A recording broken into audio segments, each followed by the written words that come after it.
Thank you. Thank you, Chairman Weingart and committee members, for holding a hearing on Senate Bills 90 and 92 and for providing the opportunity for public testimony on such important legislation. Basic rules of the road. It's what we follow to get to and from our destination safely and orderly. Red means stop and green means go. It's a basic fundamental understanding of driver's education. It's so fundamental that the 2-year-olds in my daycare would play red light, green light with the older kids because they understood this simple concept. Unfortunately, in recent years, we've suffered a breakdown in these norms with more and more individuals reckless driving without regard for their own lives or anyone else's in their path.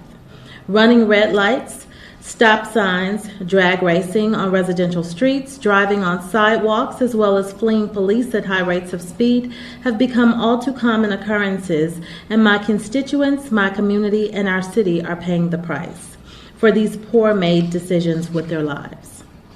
On June 28, 2018, 23-year-old Milwaukee police officer Charles Irvine Jr. was killed, and his partner was injured when their squad car rolled over during a high-speed pursuit of a motorist who had been reckless driving. Officer Irvine had been with the police department since age 19, but he had only been on the force for 2 years. On March 22, 2019, my daughter's friend, 22-year-old Christina Marilyn Hernandez, we called her Marilyn, and her best friend Frances were riding in an Uber headed to Marilyn's house when the Uber was struck by a reckless driver in a stolen car. Marilyn was pronounced dead at the scene. Frances was thrown from their vehicle and sustained injuries, but she survived. On February 2, 2023, James Macon, a Milwaukee County Transit System bus driver and former president of the Transit Union, was crossing the street after his shift ended, headed for his car, when a reckless driver ran a red light and T-boned another car before finally hitting James, throwing him into the air and into oncoming traffic. James sustained broken bones all over his body and had to undergo surgery. This dangerous behavior is not only robbing my city of its peace of mind when doing simple everyday tasks such as driving to work, school, or the grocery store, it's robbing our citizens of their quality of life. In 2020, for reckless driving, Milwaukee Police Department made 579 arrests, issued 3,798 reckless driving citations, and issued 17,322 reckless driving citations with speeding. In addition to all of that, there were a total of 6,081 hit and runs.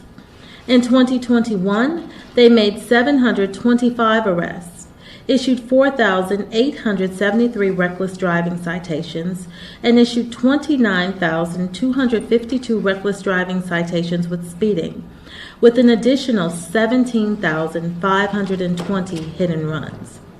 I strongly support and urge the passing of Senate Bill 90 and 92 with full and complete understanding that increasing penalties and impounding vehicles alone will not stop all reckless driving, but it will increase the price of putting our communities in danger.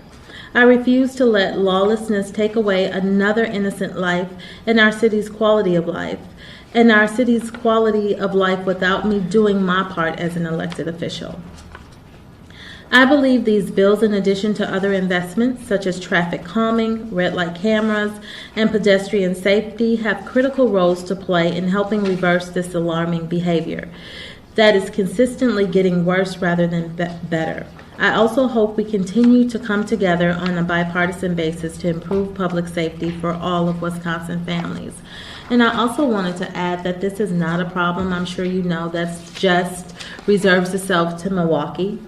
So the Highway Patrol stated that it issued 583 tickets for people going over 100 miles per hour, 1,500 tickets the first year of the pandemic, and 1,100 tickets just last year. And the State Patrol doesn't patrol Milwaukee County, so there's clearly an issue.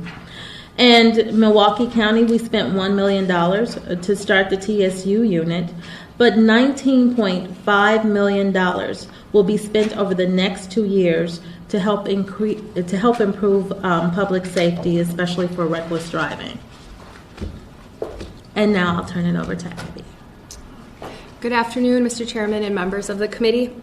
My name is Abby Strong, and I am here today representing the family of Aaron Strong, a victim of reckless driving, killed 5 months and 2 days ago on October 12th, 2022. I'm here today to be the voice of victims who have been hurt or killed by reckless driving and cannot advocate for themselves. I'm urging you today to pass the bills 90 and 92. These are vitally essential bills that can positively impact the daily lives of citizens and families in Wisconsin. They can prevent innocent lives from becoming victims of reckless driving.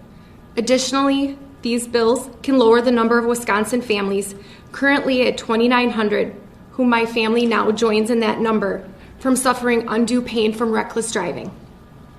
My husband, Aaron Strong, was the victim of reckless driving. So reckless that the driver was driving with a blood alcohol level of 0.193, over 70 miles per hour on the wrong side of the road. He ran 4 red lights before colliding with his car. And this was all in front of the Milwaukee County Courthouse in downtown Milwaukee. This loss has been devastating not only to me, but to my children, to the middle school soccer team he coached, and the 1,200 members of the church that he served as their pastor. The loss of my husband has permanently affected countless lives in our community and the city of Milwaukee, all because of a reckless driver. On that day, he became one of the 119 victims in Wisconsin killed by reckless driving. I support the bills 90 and 92. Senate Bill 90 makes this bill difficult for reckless drivers to meet financial obligations and responsibilities, at least for a short time. The increased jail time also allows these risks to society to be kept at bay, away from innocent victims. SB 92 goes one step further. It takes the weapon out of the hands of these reckless drivers. These bills will help improve the quality of life for the citizens of Wisconsin and reduce fears while driving in our state. While these measures cannot completely eradicate the reckless driving in our state, it is a positive step to protect the citizens of Wisconsin, even if it means protecting us from our own. If just one family can be spared this heartache, these bills will proudly serve their purposes. Thank you, Mr. Chairman, and the members of the board for your time and consideration in these matters.